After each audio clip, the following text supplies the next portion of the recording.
לא, נשמה, אל תתבאסי, אל תתבאסו. אל תתבאסו, אתם הכשרתם את זה, אל תתבאסו.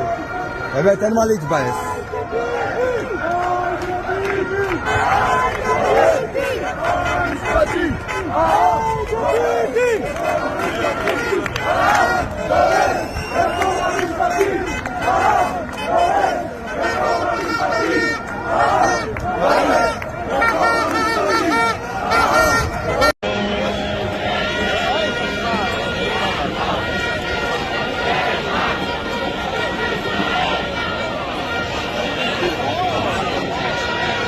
המאבק של השמאל, אם אתם חושבים שהמאבק של השמאל הוא על דמוקרטיה, או זכויות אדם כדאטה,